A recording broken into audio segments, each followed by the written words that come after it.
Good afternoon. Good afternoon, everyone. My name is Lee Panglia, and I'm delighted to be hosting today's session on hybrid working, which is part of our Returning to the Workplace series.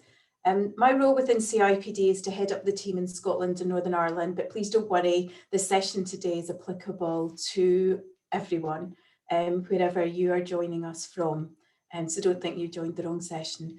I'm delighted so many of you have joined us today, which is testament to the fact that the topic of hybrid working is something that many of us are trying to get our head around as we plan for a safe return to the physical workplace in some form or another.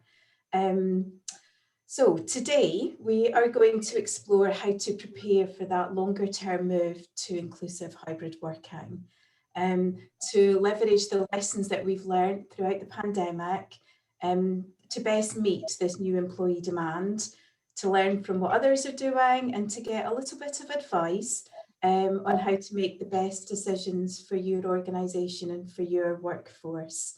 I'm joined today by a panel of 3 speakers, each who can bring a different perspective to the discussion. So I'm joined today by my colleague, Claire McCartney. Claire is a Senior Policy Advisor at the CIPD. Claire specialises in the areas of inclusion and diversity, resourcing, talent management and flexible working. I'm also joined by Jem Dale. Jem is a lecturer at Liverpool John Moores University. Jem is experienced in leading and transforming HR functions, developing people strategies, and will bring some practical insight to the discussion. And as well as being a chartered fellow of the CIPD, you may be aware of some of the books that Jem has authored, including most recently on flexible working. And then finally, Matt Rames-Cole is a legal manager with Kronar, and Matt leads a team who advises clients across all different industry sectors and sizes of organisations on every aspect of employment law. So thank you to our speakers for joining us today. Before we go any further, there are some little practical housekeeping tips or rules that I need to give you. The session is being recorded and will be available on demand via the webinar section of the CIPD website, where you can access not only this recording, but also all previous webinar recordings, and to sign up for future ones. And just a wee bit of information, our next session is on Monday, so the 22nd, and that's also part of our Returning to the Workplace series. And this time the title of the session is Mitigate the Divide. So that is looking at, as the workforce slowly starts to come back together, what you need to do as an employer, as an organisation, to manage expectations and to rebuild trust and working relationships across your workforce. You are all muted as attendees. To submit any questions to the panel, please use the Q&A chat, the Q&A box, not the chat box. You can use the chat box to network with each other, but if you're wanting to pose questions, use the Q&A function. Before we go on to hear from our speakers, I'd just like to draw your attention to some of our member benefits, and in particular, some of the additional resources you may already be aware of that can support you in your role, but maybe some ones that you're not aware of. As we continue to navigate these unusual times, we're always updating the FAQ section and resources on our website. So I'd really advise you to go to the CIPD Coronavirus Hub regularly to check on these resources, which are open to all CIPD members. I'd also like to draw your attention to the fact that all CIPD members can get individual legal advice via our HR Inform helpline, which is available 24/7. You'll see from the rest of the slides some of the other member benefits that we offer. And then finally, moving on to the next slide, all CIPD members in the UK and Ireland can also access our new Wellbeing Hub and Helpline. Together with award-winning workplace wellbeing provider Health Assured, we now provide CIPD members with free help and support 24/7, 365 days a year via telephone or online consultations with qualified therapists. Members can access the phone number and the online services via the membership benefits webpage. You'll see more details about this at the end of this session. It provides unlimited free 24/7 confidential telephone helpline, online portal, and a health eHub app. Okay, so let's go on now to the content of the discussion today. Claire will be our first speaker, and she'll share some evidence and insight from CIPD's work in this area, followed by Jem, who will discuss how to introduce hybrid working into the workplace and give some practical insight and advice. And then finally, last but not least, Matt will cover some of the legal implications. We will then open up for questions for the remainder of the session. So if I can encourage you to send all your questions and to post all your questions into the Q&A section. We'll aim to get through as many of them as possible. We may not be able to focus too much on individual cases, but we will look to try and connect some of the questions into themes. So that's it for me now, and I'm going to hand over to Claire, who will get us started. Thank you, Claire. Brilliant. Thanks so much, Lee.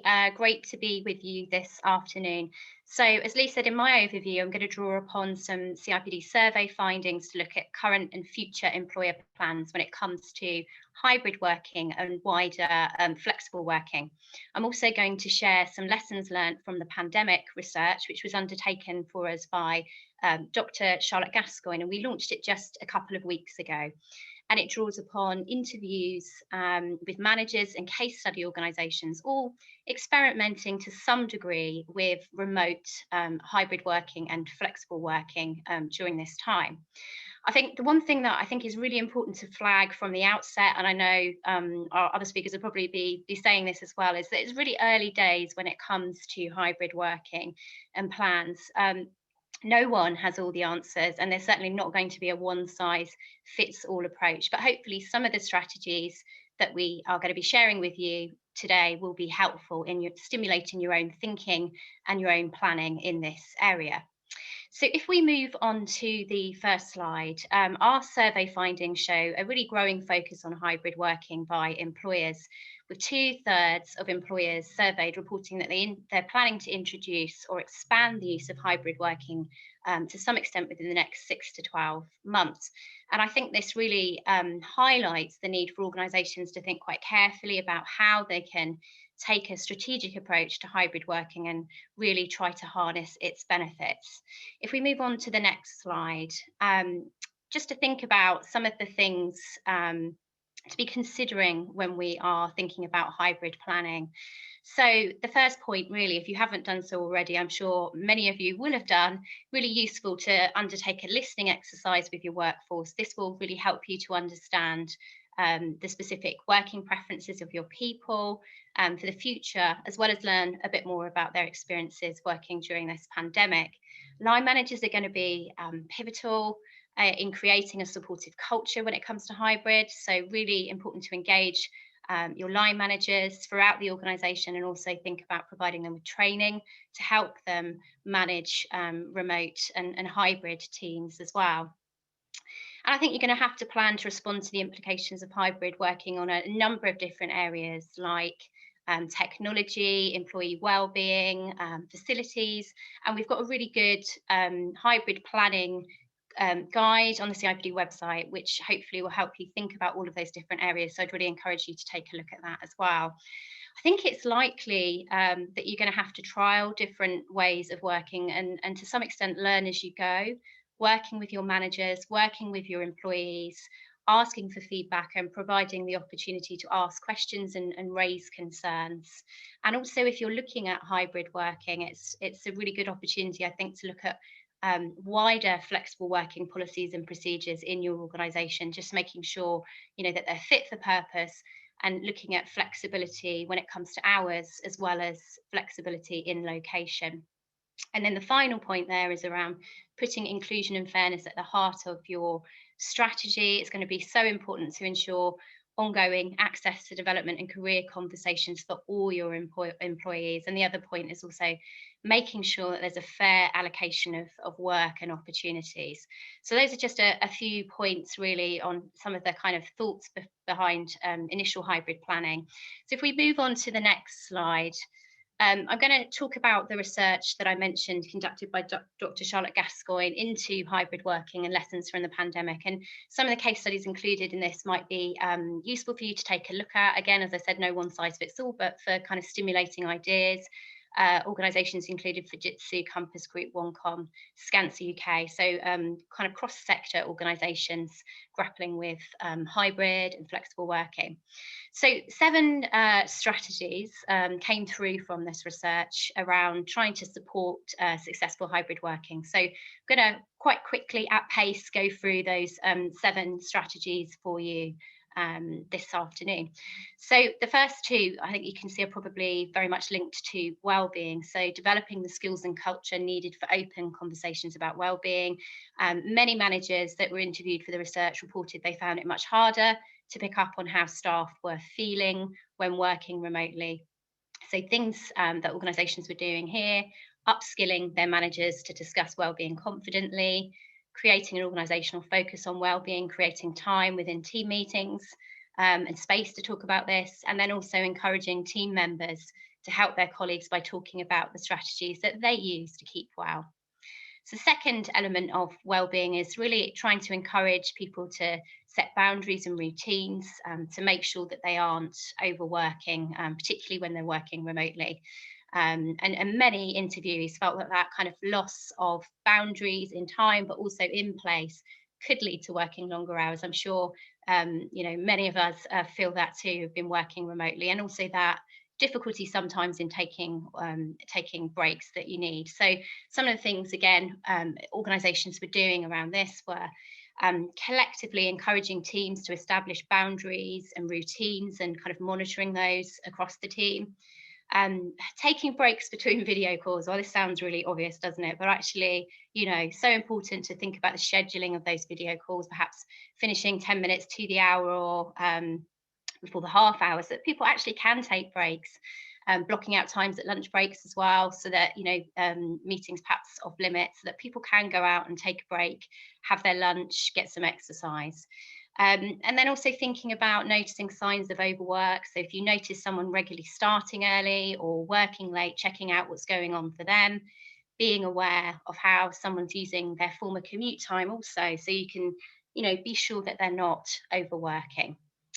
The third area that came through from the research was around ensuring focusing on the coordination of tasks and task-related communication. So a number of interviewees recorded having to change the way that they coordinated their work when it was performed remotely. And so around this, some simple things like setting really clear objectives, developing more deliberate task-related communication, and establishing team rules about the use of different communication methods for different types of tasks. The fourth area coming through was around paying special attention to creativity and problem-solving tasks. And as we might expect, interviewees were finding this could be more challenging doing this remotely, particularly problem-solving, because some of the shared ideas, energy, and creativity can be lost in a kind of remote setting. So some of the things that organisations were doing here were trying to identify which tasks are more effective face-to-face, and thinking about scheduling in time in the physical workspace for this, thinking about how they'd use the physical workspace to do this. Some of the organisations were also developing apps so they could support to scheduling, and people could schedule time together in the physical workspace. And also, if people were, doing brainstorming and problem solving remotely, then thinking about facilitating these meetings as you would do a training workshop. So, being very clear about objectives, building in some preparation time, allowing participants to do some of the thinking before the meetings, they could come prepared to those meetings, all found to be quite helpful. So the next area coming through from the research is around building in time, including face-to-face time for team cohesion and organisational belonging. And I think, the enforcement of total home working without really any opportunity to meet face-to-face over quite an extended period of time has proved challenging for engagement levels. And some of the HR directors in the research were aware of this and really focusing on trying to support a strong organisational culture virtually. Some of the things that they were thinking about: creating common purpose across the organisation, so holding town halls, Q&As with senior leaders, trying to really focus on the connection between employees and the organisation's goals and values, building personal and team relationships online, again, building face-to-face time in the physical workspace once it's safe to do that, and timetabling co-located working in the workspace. Some were talking about, keeping in touch social days within the physical workspace or social and team building events. The sixth area that came through as really supporting hybrid working was around helping to support facilitating networking and inter-team relationships. So while lots of people were doing quite well in supporting within a team with online team meetings and socials, perhaps that connection with other teams across the organisation wasn't necessarily being supported in the same way. So thinking about creating opportunities for co-working also with other teams, encouraging relationships and networking at organisational level, cross-company social events. Some organisations are thinking about mandating a minimum amount of time in the office to help to facilitate that networking and that inter-team relationships. And also some were thinking about for people that are likely to continue to work from home fully, whether there are any opportunities for them and interest to join company-wide steering groups or special interest groups so they can maintain their connections across the organisation. So the final area coming through from the findings was around organising a wider support network to compensate for the loss of some of the informal learning, perhaps because of the working remotely. So organisations and employers were thinking about trying to recognise the points when learning needs are most intense. So, for example, when someone joins an organisation at any level after a promotion, when taking on a new task or area of responsibility, or maybe switching to a different project, and really organising more structured development opportunities there, mixing people up on project work, perhaps when new starters are coming in, developing a rota so that colleagues can share time in the workplace to support new starters, all of those sorts of ideas. So hopefully that's given you some ideas coming through from what other organisations are thinking about at the moment when it comes to hybrid working. But do take a look at the findings, which are all available on the website if you would like more information. So if we move on to the next slide. So as we've seen, while we're expecting this big shift in flexibility of location, there seems to be less focus coming through on other forms of flexible working which allow flexibility over hours. And this does come with a bit of a risk because some can potentially benefit from remote working or home working and the flexibility that can provide. It doesn't always provide that. But others will need to continue to be in the physical workspace and are potentially afforded little flexibility. So again, if we move on, this really rationale forms part of the key rationale behind our Flex from First campaign, which you might have heard about, which we hope will support fairness and open up opportunities more widely. And through the campaign, we're calling on employers to make the right to request flexible working a day one right. We know from our survey data that around a third of employers actually already provide this. So we're seeing this campaign really as about increasing the uptake of good practice. And if this is something that you'd like to get behind, do take to social media, use the hashtag FlexFromFirst, and you can pledge your support or find out more information on our website. So I'm going to leave the presentation there and hand directly back to Lee. Thank you so much for that, Claire. There's clearly so much for us to think about, and as you said at the beginning, some of it might seem very obvious, but actually it's always good to remind ourselves, because actually some of those things we think are obvious don't take place in practice. So now I'd just like to quickly hand over to Jem, who's going to be our next speaker in the session. So over to you, Jem. Thank you. Good afternoon, everybody, and thank you to CIPD for asking me to join you this afternoon. I'm going to try and talk about two things, and a little bit about some of the culture and the things that need to be in place if we're going to introduce hybrid working, and a few thoughts as well about the practicalities that we need to think about. If I could have my first slide, I wanted to start with just where are we now? And these are just a few of the headlines with which we have all become familiar in probably the last 12 months or so. Barely a day goes by when a new company doesn't come out and say we're moving to remote or hybrid. And I think Claire showed us, you know, that just the quite big numbers that are looking at this. But one thing that's quite interesting to me is really how consistent the employee voice has been over the last year. So those early surveys that came out in May and June last year, many of them saying sort of around that 60 to 70% range, wanting to work more remotely in the future. And that's been really consistent. Even the surveys that have come out in February and March, really saying the same thing. So the employee voice is really strong. And how, therefore, do we respond? Well, it looks like employers are going to respond. So, but let's just take a stock. And if I can move on to my next slide, I just wanted to continue this sort of reflection on where we are. So before the pandemic, CIPD research said that the pace for flexible working was glacial in the UK. You know, in terms of numbers, about 5% of people work from home on a regular basis. By the time we got to April 2020, that was almost half of the UK working population. 100 million people across Europe went to work from home as a result of the pandemic, and many of them for the first time. So it's been a huge shift, and it's quite difficult, I think, to sit here and think, will we ever go back to the way we used to work before? But we're in a really interesting space at the moment. We're still living and working through the pandemic. We're still subject to restrictions. Many of us still can't go back to our workplaces. So we're in this sort of gap.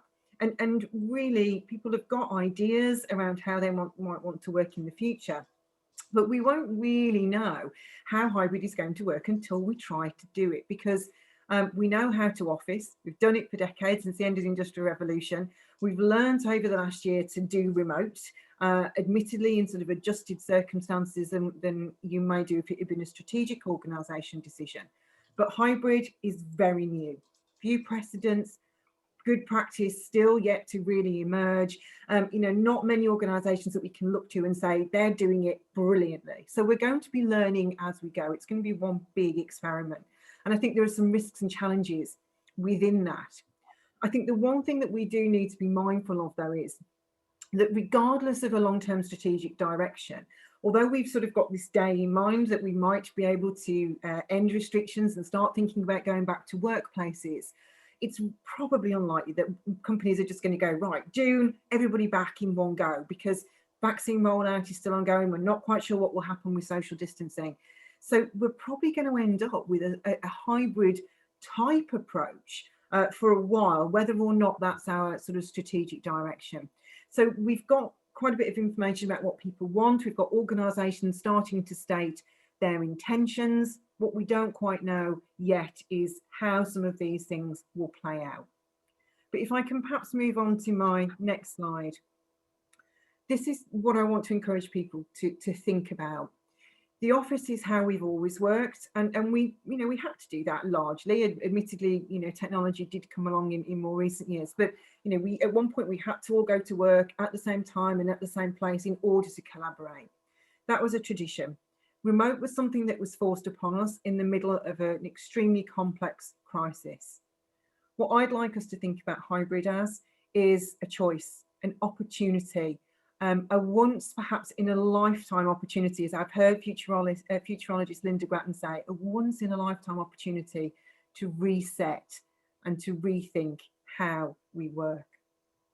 So moving on, for those determined to make the change, these are simply my ideas of some of the things that we need to think about doing, some of those cultural pieces. And yes, there's some practicalities in there too, and I will come on to those shortly. But there are some things that we need to have in place. And let me say, and Claire sort of touched on this already, all of these require a huge amount of line manager competence and new ways of thinking and new ways of leading and managing. So right at the heart of flexible working and hybrid working is trust. Now, I know I'm probably talking mostly to a HR audience here. In terms of flexible working, that was something that was in short supply before the pandemic. I'm sure many of you have had those questions for managers about, well, how will I know somebody's working if I let them work from home or at a different time to me in the office? Well, I have yet to meet a single HR person in the last year that says to me they're dealing with a tidal wave of skiving. In fact, as we know, one of the biggest issues has been people working hard and not taking breaks. So we've kind of moved on trust a bit, but at the same time, I'm seeing organisations developing remote monitoring software and companies having that debate as well. How do I make sure people are working? I don't think the two work together. Trust at work is something we always talk about. You know, it's good for teamwork, for collaboration. You know, high trust organisations can be high performing, and it's good for individual motivation as well. So we need to really, really focus on trust and put that at the heart of our policies. But looking at some of these other things now, and again, Claire's touched on a few of these, inclusion is so important, and we have to design with inclusion in mind and make sure that hybrid, you know, supports it but doesn't detract from it. Fairness of opportunity, no matter where people are and when and how they're working. Challenging our own biases, for example, things like proximity bias, how we default to the people closest to us in time and space. Challenging some of that flexible working stigma that just maybe if somebody isn't coming to the office, they're not quite as committed. So inclusion is fundamental. So is technology. And hybrid working is really only truly viable when we've got the right tech. And that's not about platforms. That's about employees having the right access to tools and solutions so that they can be effective anywhere. And it's seamless, whether they're in the office or whether they're remote. And there's this complete ease of connection wherever you are. And that does need to include sort of those asynchronous tools, those things that aren't just let's get into an online meeting and lift and shift how we used to work, but use tech to collaborate as well. Communication then, again, hybrid working facilitated by strong communication. Everybody having the right information when and where they need it and not just being in the know because they're in the office. And one of the ways we have to do that is to encourage teams to see this as a shared responsibility, because everybody benefits if hybrid is successful. So everybody needs to communicate effectively. One of the most useful things we can do is get teams to figure out what that means for them. And that will vary, of course, from role to role. So how are we going to communicate? What platform are we going to use? Are we using Teams chat? Are we using a Zoom? How do we update? And what kind of times do we come together for a meeting and what for? And that leads me on to sort of this idea of meaningful FaceTime. So in the old days, we would go to a physical workspace, often to do virtual work, to sit in rooms and email each other. 9 times out of 10, we even carried the tech in a laptop bag to do it when we got there. But actually rethinking why people come together. Being in the office needs to have a purpose and not just be the default because that's where we go. But thinking about what type of work is most effective where. Longer term, that's likely to involve redesigning offices to support that and to support better collaboration. But that might not be a short-term option for all organisations. We also need to think about energy then and well-being. So, you know, there are the well-being challenges, as we've already talked about, of working from home. We need to help people work that out. Just because they've been doing it for a year doesn't mean they've got it right. We need to educate people more on balance, on transition, on good habits, especially around digital stuff. But working flexibly, you know, and certainly with time flexibility, also allows us to work a little bit to our own energies and rhythms. Because a 9 till 5 assumes that everybody's the same. But they can work for 3 or 4 hours, then they want an hour's break, and then they do another big chunk of work. Actually, flex allows us to experiment with all of that. And then, of course, there's performance. You know, we have to fundamentally rethink how we assess performance. We know we conflate performance and presence all the time. We have to move to judging people, truly judging people on outcomes, value, contribution, and results.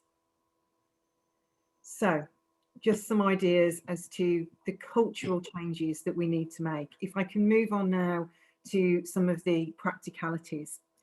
We're going to need a plan for dealing with interim hybrid. There's a real risk there that if the interim stuff gets messy, it will derail longer term plans. So we need to start thinking about that now. You will need some policies and some principles. I've written a blog that I'm happy to share with anybody about some of the things that need to be in your policy. But it's likely you're going to need some categories. So unless your organisation is very quite small or really simple in terms of its structure, you're likely to have different roles, which means you're going to need different categories. So some people might be able to be almost entirely remote. Some people might be almost need to be entirely in the office. Some people might have a 50-50 blend. So you might find you need 3 or 4 categories to describe the different types of hybrid working. Maybe try not to overcomplicate them too much. 3 or 4 would be fine. Then we need to think about hygiene factors, things like expenses, practicalities. Are we giving people desks and chairs and all of that sort of thing as well? And then how do we help managers do this? How do we create and guide them to have those conversations about what does flex mean? What does hybrid mean in our team? And of course, we're all HR professionals, many of us here, all those bits of the employee life cycle that we need to review. How do we induct differently, recruit differently, and support learning and development differently too? So, of course, within that implementation support, please, do focus on managers. They're going to need a lot of support to lead and manage differently. Moving on again, this has already been covered by Claire, but just reminding you that let's not just focus on hybrid and forget that it is one form of flexibility. We've really disrupted location in the last year, but we haven't really disrupted time. Most people still pretty much doing a 9 to 5-ish kind of day. Let's remember that flex is about more than that, and people can benefit other forms of flexibility, and we should be continuing to move that agenda forward too. And the Flex and First is a great campaign that I'm fully supportive of. Again, if I can move on. So a couple of final thoughts then. Do treat this as an experiment. Be prepared to change. And get your leaders on board with that as well. That you will need to measure as we go, assess as we go, find teams that are doing it well and ask them what's working and share it and adapt. Recognise that some people are going to find this really difficult. We've just had this huge year or more of massive change. This is potentially going to be more change, this idea of moving to hybrid, and some people will feel nervous about that naturally. So we need to listen to that, give those people time, not just say to them, come on, move on, but actually, let's hear what they're worried about and how we can address it. As I've said, managers will need support, practical guidance on things like how to communicate with a hybrid team, how to deal with performance in a hybrid team, how to kind of set those little local rules that will make it work for them. So do think about that. Also well-being as well. How do you support the well-being of hybrid workers? Do consider getting some champions. So find people when they're doing hybrid well, but also find people in your organisation that are really passionate and interested in new ways of working. Maybe they've really benefited from the working from home in this last year. Maybe get a team together to help drive this forward. Focus on upskilling. I've touched on that a little bit with managers, but let's not assume that because we've all been at home, we've got the skills now. Some people will still have learning needs around tech. Some people will still have learning needs about how to have good boundaries and how to have good work-life balance. So let's also look at those skills. And finally, what I would say is persist. This is going to be a bit messy as we learn, all of us together. There is no single one best way to do hybrid work, only what works for you in your particular context. And success will depend on a number of factors: having the right vision, having the right working practices and models sitting underneath that, and having the right culture and having the right leadership. Thank you very much for listening. I can see somebody's posted, can I have the links to those blogs? So I'll pop them in a minute, but in a moment, back to Lee. Thank you very much, Jen, for such an honest and genuine reflection of where we are now, and some great practical insight. I think that's key, is that practical piece. And now I'd just like to introduce our final speaker, Matt, who's going to outline some of the legal implications. Over to you, Matt. Thanks, Lee. Afternoon, all. Bit of an odd thing to say, I suppose, at this point of a webinar, but effectively from the legal side, there isn't anything hugely earth-shattering or groundbreaking as far as the law is concerned here. We're taking existing concepts and rules and just applying them to potentially a huge increase in interest in this area and employees and employers looking to implement it. The law is notoriously slow at catching up with trends and managing to provide the appropriate framework for dealing with that, unfortunately. As far as the legal implications go, though, employment law, from the employment law point of view, it really depends on whether it's the employee that's requesting the change or whether it's something that the employer is looking to introduce or potentially to enforce. If you could put the slide, please. The health and safety implications, though, are the same regardless of how we get from where we are into hybrid working. And there are some other aspects as well to consider, which we'll touch on as we come to the end as well. As far as employees requesting it, in effect, there's two ways legally that this could take place. So they may be requesting it on an informal basis, insofar as they aren't looking to invoke the formal flexible working process under the legislation. So they are simply just asking to make the change and to work in a hybrid manner. If that's the case, then the employer has a much freer hand insofar as how it actually manages and deals with that request and how it responds, compared to a formal request whereby the employer has to follow a process in considering the request itself. Now, the slide refers to the ACAS Code of Practice, and within Great Britain, the statutory framework for how a flexible working request had to be handled was changed and replaced by the ACAS Code of Practice. And the legal test is that you now have to do it reasonably in terms of how you manage it. Northern Ireland, we still actually have the statutory process, so with very prescribed time limits in terms of how you get from A to B in terms of considering the request and meetings and so on and so forth. That said, the ACAS Code of Practice isn't actually drastically different from the original statutory framework that was in place and that still remains in place in Northern Ireland. In terms of the request itself, in order to be formal, there are various requirements that an employee should meet. Again, none of these are new, and they are the same as we've had in place now for a number of years under the provisions of the Employment Rights Act. Equally, if we are considering turning the request down, or if we are turning the request down for any reason, then we must do so on business grounds that have to fall in with the permitted reasons for rejecting the request. And again, these are the same permitted reasons that we've had in place for some time. Ones that some employers may be looking to rely on if there are situations where hybrid working isn't appropriate in that particular role would be things such as detrimental effects on ability to meet customer demand, or detrimental impact on quality or performance. Amongst the others, in total, there are 8 permitted reasons, and obviously they'll depend entirely on the facts as to which ones may apply in any given situation.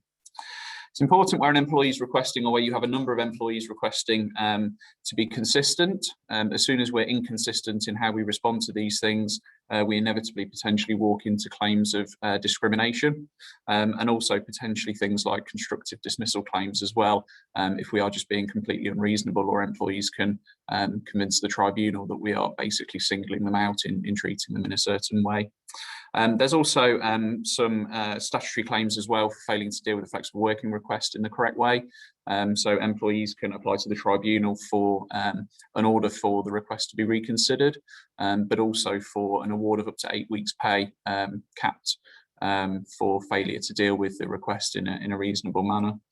From a discrimination point of view, we've obviously got direct discrimination where individuals claim that they are being treated differently because of a protected characteristic from their colleagues, but also you have to be wary in terms of indirect discrimination. So if we're applying a policy that we won't agree to flexible working, potentially some groups may be disadvantaged as a result of that, and we may be having to effectively justify that in terms of our defence to any claim. As well, those that are, have suffer from disabilities, they may need it in terms of flexibility to work from home as a reasonable adjustment in respect of their medical condition. Next slide, please.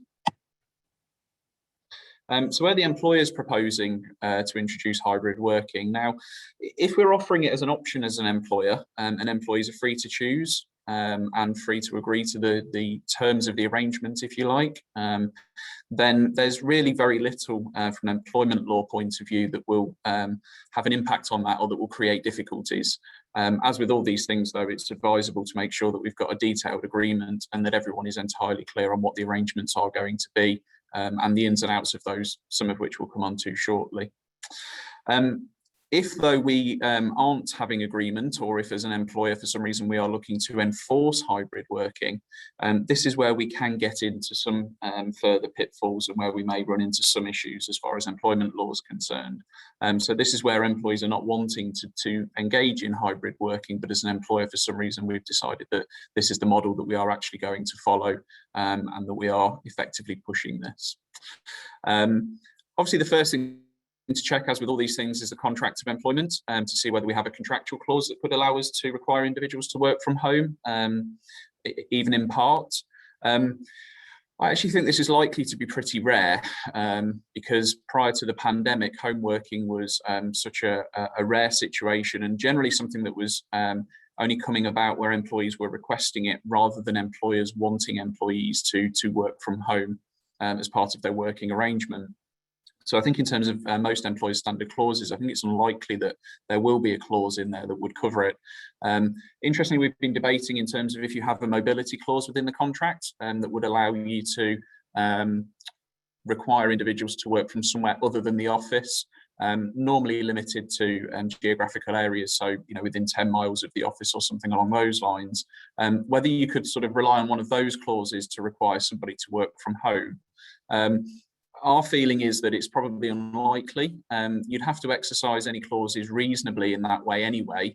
And there is quite a fundamental difference between somebody working out and about in the office in one location or in an office somewhere else within a radius compared to working from home, because of the difference in the nature of those two setups. So we think it's unlikely, A, that there would be a clause allowing home working specifically, and unlikely that an existing mobility clause would necessarily cover it. That said, it will be interesting to see if there are test cases from the Employment Tribunal point of view, if any employers do go down that route, if we are looking to enforce anything. In terms of discrimination again, so if we don't have the contractual right and we're looking to force this through, then could we get into a potential issue with discrimination? With those who do not wish to work from home, could they look to bring a claim? Again, we're back to the usual things. So direct discrimination, if people feel as though they are being forced into something on the basis of a protected characteristic or because of it, and potentially indirect discrimination as well. Now, it's interesting in terms of younger people being the ones pushing for flexible sort of arrangements in terms of home working, as far as the surveys are concerned. Interestingly, we were discussing this recently in terms of who's likely to be disadvantaged by a push to home working. And just anecdotally amongst our teams, we were thinking about potentially younger workers actually being the ones that may find it more difficult, in part because they're less likely to own their own property, and they may be more likely to be in house sharing situations or flat sharing situations. And so they may not necessarily actually have the facilities to actually be able to work as effectively or as happily at home. So potentially in that way, you could end up with an indirect discrimination claim if they are disadvantaged as a result of an employer looking to enforce it. A lot of these areas, whilst I said that the law is pretty set, the arguments around this will develop over time, depending on what happens and which route employers look to go down and the arguments that sort of get put out as a result of that. Obviously, if an employee is refusing to work from home, then we potentially get into the unfortunate situation of a dismissal. And then the question then arises as to what would be the potentially fair reason for dismissal if we were going down that route. So next slide, please. So some of the substantial reason is a fair reason for dismissal. Effectively, the idea here is that we would be varying the contract of employment requiring somebody to work from home, at least in part. And if they refuse to do that, then effectively we would be terminating their contract on current terms and offering them a new contract with continuous service to start at the end of that notice period involving the home working. Again, a debate has arisen in terms of whether or not potentially could it be seen as a redundancy situation. Now, one limb of the definition of redundancy is if the requirements of the business for employees to carry out work of a particular kind in the place where the employee was employed by the employer to work have ceased or diminished. Now, there is an argument potentially that as an employee who is employed to work in the office, if I'm now required to go and work at home, because my employer is telling me that effectively as an employer, we are reducing the number of employees working in the office, there is an argument that it may meet that definition. So yet to be seen really how tribunals will interpret that, but potentially there could be an argument there. Regardless of which route as an employer we're potentially looking to go down, so whether we take the view that it is just a variation to terms or whether we are actually going to go into a full-blown redundancy process, to a degree doesn't really matter, because either which way we have to make sure that we followed a fair process.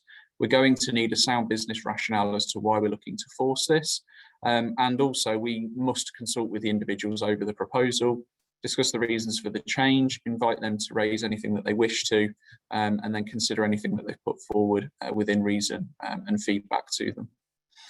We also need to remember as well that if there are 20 or more and we're proposing it, whether it's just looking at it as a variation to terms or redundancy, and we're potentially going to force it through, we've also got the collective consultation requirements as well that will kick in. Next slide, please. So from a health and safety point of view, again, usual rules. So we're under an obligation as employers to ensure that as far as we can, within reason, the health and safety and welfare of all of our employees. So in this area, we're going to need to consider provision of appropriate workspace equipment so that everyone is working safely at home. There's actually a higher burden where it's a permanent arrangement than temporary. I know that for the temporary arrangements that were put into place in the pandemic, the health and safety guidance was more to do with people, if they didn't have desks and such equipment, to look at making more comfortable areas, so using pillows for support and those sorts of things. But if we're talking about a permanent arrangement, then we need to make sure that we've got appropriate equipment in place. We're going to need to do workstation assessments alongside that, so self-assessments as we would in the office. Potentially individuals may be considered as lone workers, so we need to factor that in. Potentially provisions in relation to first aid. We need to review risk assessments if we've not already got home workers, potential issues in terms of trips, failure of electrical equipment and so on and so forth, and then making sure that we're providing enough advice and information. And as has been a common theme throughout the rest of this webinar, make sure basically that we're keeping in touch. Potential for stress to be on the increase for people working at home, so we need to make sure that we're managing, identifying, and then dealing with that appropriately. Last slide, please. So just a few other aspects to consider. So from a data protection point of view, obviously potentially we're sending a lot of data out to individuals' homes over the internet, so we need to make sure that we're handling that securely and appropriately to ensure we're meeting our data protection requirements. Hand in hand with that really is the information security side of it from the business point of view as well. Insurance, so who's going to insure the equipment that's actually being sent out? Is that going to be the employee? Ideally, you would probably want it covered under your employer's insurance, if that's possible. And then also the employee's own home insurance as well.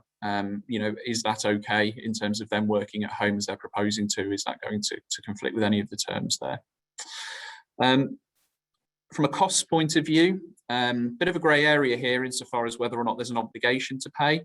The idea really is that you want to get to a point where you're actually agreeing who is going to bear the cost of what, as far as providing equipment, and then things like increased use of electricity and so on and so forth. There's obviously been a lot of goodwill throughout the pandemic. Question, particularly if you're looking to enforce this, whether or not that would continue on a permanent basis. Potential national minimum wage implications as well. If we were requiring employees to provide their own equipment and we're paying at the minimum wage, it's potentially going to fall foul of the minimum wage because the payments that they incur to provide this equipment and so on and so forth may be reducing the amount of pay that goes towards minimum wage. And from a cost point of view, remember, if we double back to our position with some of the substantial reason, or just generally, we need to be acting reasonably. And part of that may be in terms of ensuring that we're bearing the costs of the employer, albeit there'll be a trade-off with a reduced commuting bill and so on and so forth. And then finally, we have an obligation under health and safety. So if an individual doesn't have the equipment in place, we have to ensure that they have, and potentially that means us meeting the cost of ensuring our own obligations are reached. Okay, thanks, Lee. Oh, thank you so much for that. As I've said with the other speakers, there is just so much for us to consider. So thank you for everyone for posting your questions into the chat. There's a lot of them, and we did say at the beginning we might not get through everyone, but we'll try and pick up on a couple of the themes. So from at the earliest point, there were quite a few questions around for individuals who are wanting to work abroad. Can employees work abroad if we permit them to work at home? And what are some of the legal implications? So Matt, can you just very quickly, because I know you've covered a lot of things in your session, just very quickly pick up on anything from a legal implications point of view? Yeah, and then, yeah, absolutely. Sorry. Yeah, it's fine. Basically, from an employment law point of view, there's no issue with somebody working abroad. It's likely that UK employment law would still apply in the same way. You'd need to check out the local employment law of the country that they're wanting to work in, because that may have an impact as well. Employment law, but all laws, to be fair, health and safety laws and everything else as well. So you need to get local advice on anything you need to be considering. And then the other things that I was thinking about, so I saw that question at the beginning, was you'd need to take advice just in terms of the tax treatment, again, whether there's a tax implication, particularly abroad. And then again, from a data protection point of view, it's quite complicated rules in terms of which countries you can and can't send data to and how it's managed and everything else. So again, you need to get advice on that. Okay, no, thank you for that, Matt. There are lots of questions that's looking at I guess someone used it in the thing, them and us scenarios. So those that work from home and those that can work from home and those that can't. We've had a couple of examples specifically about the NHS and managing those perceptions between clinicians and medical staff and back office staff. So Claire, maybe you could pick up on any suggestions for, and Gemma too, on how we can manage that blended workforce. Yeah. approach. Thanks, Lee. Yeah, I saw those questions, and that is going to be a challenge. And I think it's not necessary to treat everyone the same, because you're not going to be able to, but to have some kind of parity across workers so that they feel that that it isn't a them and us sort of mentality. I think one of our case studies, which is quite interesting, Skanska UK, which is a construction organisation, and not everyone is going to be able to work in the same way there. People have to work on site. One of the things that they were doing, they'd created a diagnostic called a Flexit grid, which basically people could map their roles, where they were in the organisation, their responsibilities, and that would give them some solutions based on their particular circumstances. So, whereby they might not have flexibility in location always, they might be able to flex some of their hours.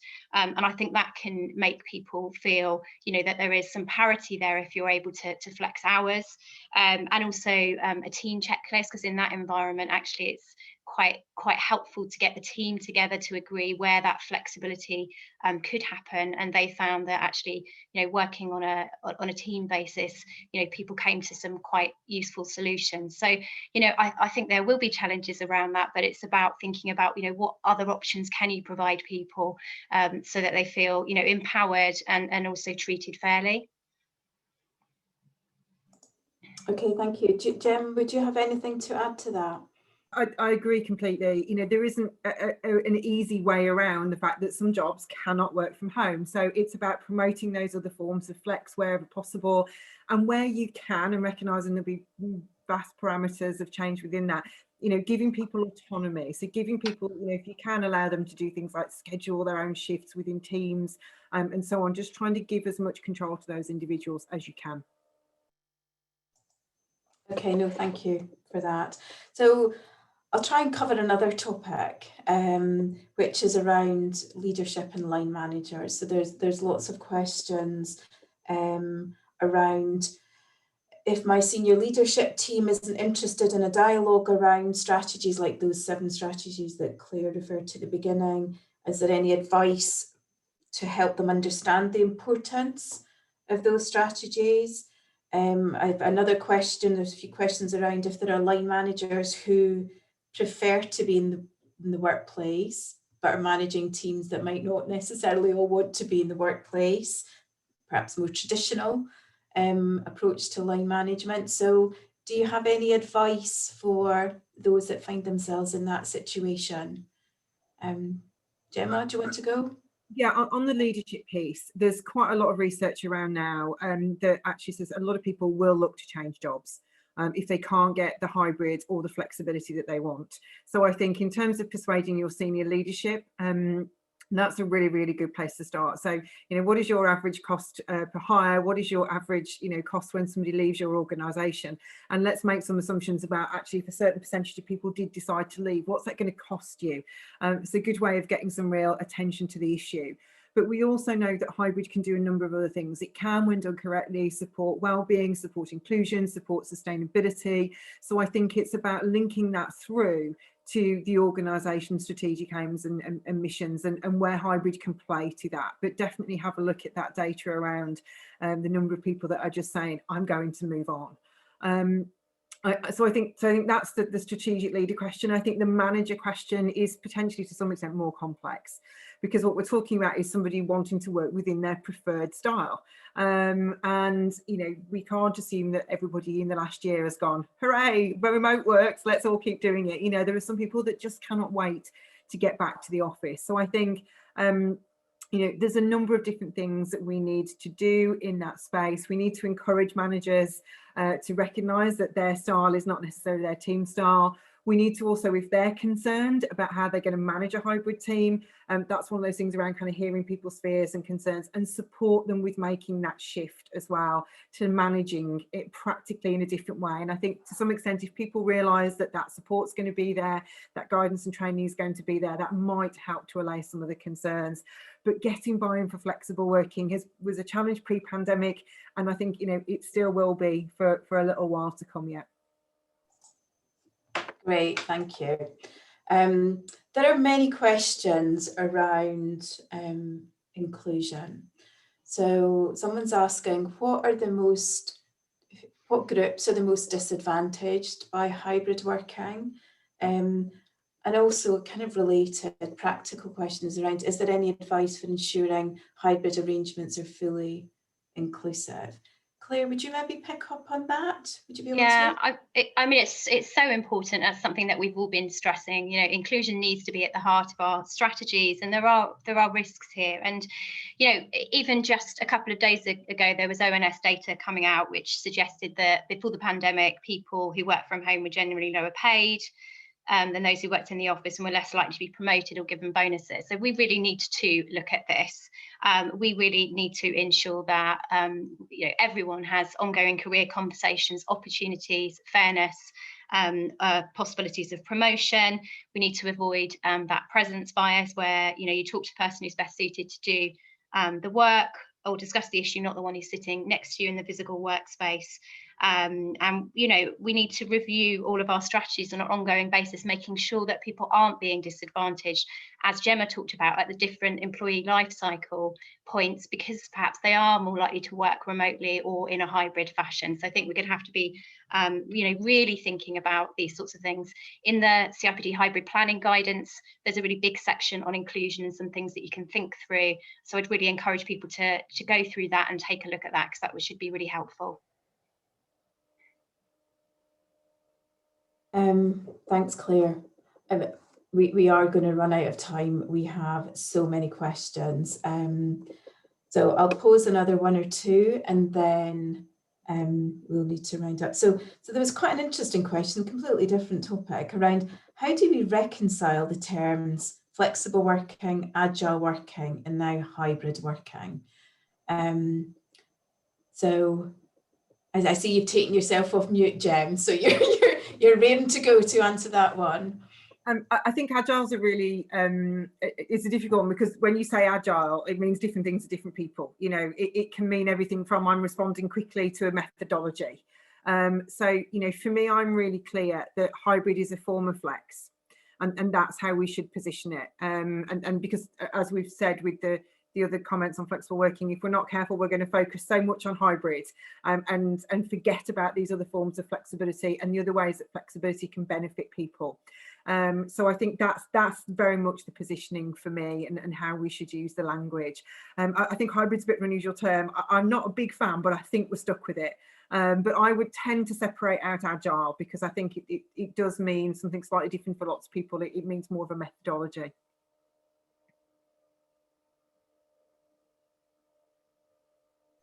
Sorry, rookie error, I forgot to take myself off mute. No, thank you for that. Just final comments, Claire or Matt, would you have anything to add to that before we finish off? No, I mean, just completely agree with what Gemma said. I think, the flexible working is the umbrella, overarching piece, and we need flexibility in hours, not just location. Hybrid or blended is just one part of that. So we need to think about the whole picture, really. And think about, what can work best within our organisations, for the business, for individuals. And, quite often from our previous research on flexible working, it is about trialling, it's about piloting, it's about learning and making adjustments, So I would encourage organisations and individuals to do that, I made the point really from the beginning that from a legal point of view, it is flexible working, effectively what we're talking about in terms of employees who want to do this. That's the legal framework as it stands at the moment. Whether that will change, we'll find out. Thank you, Matt, Jem and Claire. So we're out of time, and we do like to finish on time with these sessions. Many of you have asked about, will you receive answers to the questions? What we can do is we can work our way through what questions we didn't manage to address. A lot of them I think we have covered. And I would just urge you, as I said at the beginning, to always check into our Coronavirus Hub and to look at the FAQs, because what we can do is look at the questions and then make sure that as well as we can, that the answers are reflected in our FAQs. And clearly there's still a lot of discussion around this topic that we need to consider.